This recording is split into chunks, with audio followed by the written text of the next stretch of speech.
Capítulo 1, Seção 9. O trabalho de São Pedro e do diácono Filipe. A perseguição que se desencadeou com a execução de Estevão não paralisou o apostolado cristão. Alguns varões piedosos sepultaram Estevão com grandes sinais de luto. Atos 8. O que prova que não era ainda tão grande o medo aos judeus. Os helenitas, mais especialmente visados, abandonaram a cidade santa e procuraram um asilo provisório nas suas regiões de origem. Deste modo, o que deveria ter destruído a propaganda cristã acabou por favorecê-la consideravelmente. Sereis minhas testemunhas em Jerusalém, em toda a Judéia, na Samaria e até aos confins da terra. Atos 1. Dissera Jesus aos seus fiéis e a profecia do ressuscitado ia se realizando.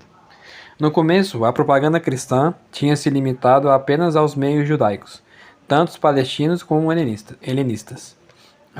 Foi uma primeira fase necessária para assegurar bases sólidas ao movimento. O próprio Jesus sublinhara claramente que seria indispensável uma certa gradação, quando no princípio da pregação dos 12, os proibira de se dirigirem aos pagãos e samaritanos e lhes ordenara que se ocupassem apenas das ovelhas extraviadas de Israel. Solidificada por alguns anos de esforços, a comunidade cristã podia agora atrever-se a ir mais longe, a sair dos limites do povo eleito e a obedecer às últimas instruções do Mestre, passando a dirigir-se a todos os povos. E assim partiram por todos os caminhos, talvez em grupos de 2, conforme o costume instituído pelo Senhor, como mensageiros da nova fé, cheios de zelo e de uma audácia infatigável. Não levariam dinheiro nem provisões, mas apenas uma túnica, as sandálias e o bastão. Se alguém se recusasse a recebê-los, sacudiriam contra ele a poeira de seus pés e partiriam para mais longe. Toda a força lhes vinha de uma grande esperança. Não prometeram o Messias, que havia de voltar mesmo antes de que eles tivessem podido percorrer todas as nações? Interpretavam essas palavras ao pé da letra, como coisa que se realizaria imediatamente. Os diáconos parecem ter desempenhado um papel importante nessa expansão do Evangelho para fora dos estreitos limites de Jerusalém. Há sobretudo Filipe, cuja ação e métodos emergem claramente da narrativa dos Atos. Em contínuo movimento, plenamente disponível à ação do Espírito e sabendo aproveitar todas as circunstâncias. É um propagandista admirável, como desejaria tê-lo qualquer empresa humana. Um desses pioneiros que desbravam o terreno e plantam nele as primeiras tendas, até que venham outros, mais amadurecidos, para explorar as suas conquistas e erguer as construções definitivas. Vemo-lo dirigir-se inicialmente à região dos samaritanos, a fim de levar-lhes a palavra de Deus. Esse passo, que a nós não nos parece tão admirável, deve ter sido para os judeus mais do que uma surpresa, era um escândalo. Em Jerusalém e em todos os meios piedosos, odiava-se essa gente da Samaria, esses descendentes de uma corja pagã, esses heréticos, esses sujos, cuja água era, no dizer dos rabinos, mais impura que o sangue do porco. Não lhes perdoavam que em outros tempos tivessem erigido no monte Garizim um templo rival do de Sião, e por isso fora grande o regozijo quando, em 128 a.C., João Hircano lhes arrasara a capital. Ao verem Jesus falando familiarmente com uma mulher samaritana, os discípulos não tinham deixado de manifestar-lhe o que sentiam, que não haviam de pensar agora os fiéis da cidade santa a respeito do diácono que pretendia converter estes malditos. A Samaria estava então em pleno esplendor. Pompeu a reconstruíra, transformando-a em cidade livre. Gabínio a fortificara, e Herodes o Grande, pois claro, pensavam os judeus, tinha-lhe dado uma ornamentação pagã de colunatas, templos e anfiteatros, para lisonjear César Augusto, chegara a rebatizá-la com o nome grego do seu senhor, Sebaste. O povo conservava, porém, uma fé viva, embora um pouco especial. Esperava com certeza o Messias, como a samaritana declarara a Jesus junto do poço de Sicar, mas entusiasmava-se também com qualquer tal martugo ou traficante de magias. O ambiente não era fácil. Filipe, no entanto, foi bem sucedido. A multidão, unânime, ouvia atentamente o que lhe dizia. Houve alguns milagres que se lhe balizaram a pregação.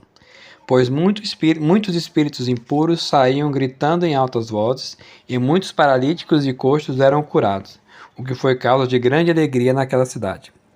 Jesus dissera à samaritana junto do monte Garizim: Chegada é a hora em que nem neste monte nem em Jerusalém adorareis o Pai, em que os verdadeiros adoradores adorarão o Pai em espírito e verdade. E o batismo dos samaritanos ia realizando a profecia.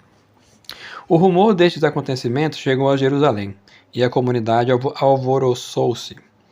A alegria misturou-se, porém, certa preocupação, e resolveu-se enviar 2 apóstolos em viagem de inspeção. Foram escolhidos Pedro e João, o que mostra bem a importância que se atribuía ao fato. Este é o primeiro exemplo de um método que parece ter se tornado sistemático daí em por diante.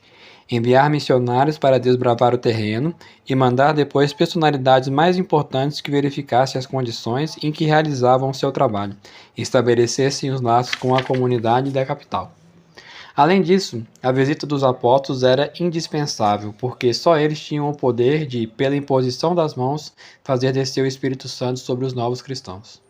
Pedro e João chegaram, pois, a Samaria, aprovaram o trabalho de Filipe, confirmaram os batizados e retornaram muito satisfeitos, evangelizando as terras por onde passavam.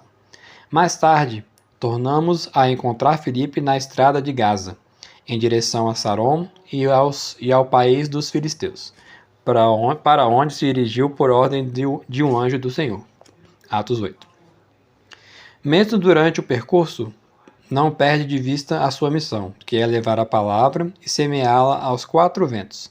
Tendo subido a carruagem de um viajante benévolo, notou que o amável condutor, um eunuco etíope, oficial de Candace, rainha do país de Mersé, no Sudão, lia apaixonadamente os textos sagrados de Israel. Ofereceu-se para explicar-lhe o sentido dessas passagens. Comentou-lhe com ardor o célebre texto em que Isaías profetiza a vinda do Messias sofredor, e soube ser tão persuasivo que o viajante se converteu ao ato contínuo. Pediu para ser batizado ali mesmo e recebeu a água santa à beira da própria estrada. Nunca é demasiado cedo ou inoportuno quando se trata de ganhar uma alma para Cristo. Filipe chega depois por Asdod a Cesareia, onde se instala e de onde domina toda a região com o anúncio da Boa Nova. Voltaremos a vê-lo ainda lá estabelecido quando por ali passar São Paulo. Já havia, pois, comunidades cristãs fundadas a oeste e a norte da Palestina, e novamente São Pedro vai inspecioná-las. Entra em contato com os recém-convertidos, permanece entre eles e fortifica-os na fé. 2 milagres realizados em terras de filisteus contribuem poderosamente para aumentar a irradiação da nova crença. A cura de um paralítico em Lida e a ressurreição de uma mulher em Jope. Assim, a fé começa a sair dos meios helenitas para atingir as próprias almas estrangeiras. E é então que ocorre um episódio que, em certo sentido, pôs em jogo todo o futuro da Igreja. Os Atos referem-no detalhadamente, capítulos 10 e 11, o que prova suficientemente a importância decisiva que o seu autor lhe atribui. Na Corros Itálica, sediada em Cesareia, encontrava-se um centurião chamado Cornélio, piedoso, temente a Deus, ou seja, um romano prosélito de Israel.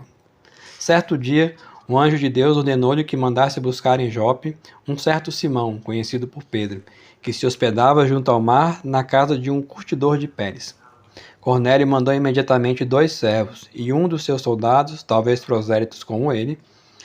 No dia seguinte, enquanto estes homens se aproximavam da cidade, por volta do meio-dia, Pedro, que estava em oração no terraço da casa, entrou em êxtase.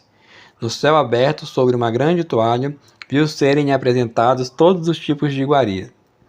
E ele, convidado a prová-las, ainda que houvesse entre esses alimentos carnes impuras que não tinham sido legalmente tributadas e purificadas. A sua alma de judeu fiel revoltou-se com a oferta tentadora, mas fez-se então ouvir por 3 vezes uma voz que lhe mandava pôr de lado os preceitos sobre as purificações legais e obedecer a Deus. As leis sobre a pureza e impureza dos alimentos, tais como a Torá os formulava, podem parecer-nos de medíocre importância, mas não eram para um israelita de então. O mais humilde dos crentes, como os 7 irmãos mártires do 2º livro dos Macabeus, preferia morrer a transgredi-las. Pedro via-se, pois, mergulhado numa grande agitação interior, quando os mensageiros de Cornélio bateram à sua porta. Foi com eles a Cesareia e encontrou-se com um centurião que lhe relatou a sua própria visão. Subitamente fez-se luz no espírito do apóstolo. Compreendeu o que Deus tinha querido dizer-lhe no seu estranho êxtase. Era preciso ultrapassar certos preceitos legais judaicos que resultavam unicamente da letra e submeter-se ao espírito. Esse pagão de boa vontade que queria conhecer Cristo era impuro aos olhos da Torá, e todo aquele que se sentasse à sua mesa ficaria manchado. E, no entanto, o que Deus esperava de Pedro era que o acolhesse, o batizasse e fizesse dele um cristão. Intranquilo com a decisão a tomar, o apóstolo hesitava. Mas nesse momento produz-se um fenômeno sobrenatural, um pequeno Pentecostes. O Espírito Santo desce de maneira visível sobre os presentes, e Pedro, docilmente lançando-se, talvez sem saber, no caminho que será o do triunfo da igreja, batiza Cornélio e toda a sua casa, deixando de lado as observâncias judaicas e ultrapassando a lei de um só golpe. Esse fato teve uma importância capital. Em Jerusalém, os elementos judaizantes mostraram-se apavorados. Quando Pedro regressou, assaltaram-no com perguntas e recriminações. Entrastes em casa de incircuncisos e comestes com eles. O apóstolo explicou-se. Fez com que os seis companheiros que o tinham acompanhado na viagem narrassem o que se havia passado, e referiu a descida do Espírito Santo. Podia ele mostrar-se mais rigoroso do que o próprio Espírito? Por isso, levou a melhor, não só quanto ao direito que se tinha arrogado de violar a Torá, comendo em casa de impuros, mas também quanto ao batismo que ministrara ao pagão Cornélio. O conflito entre as duas tendências fundamentais, a particularista e a universalista, resolvia-se, pois, neste caso, a favor da segunda. É certo que, aos olhos dos judaizantes, se tratava apenas de uma exceção justificada pela têmpora moral de Cornélio, e a resistência a novas transgressões da lei será tão grande que o próprio Pedro terá de recuar em algumas ocasiões. Não importa. Estava tomada a opção decisiva que o gênio de São Paulo confirmará mais tarde.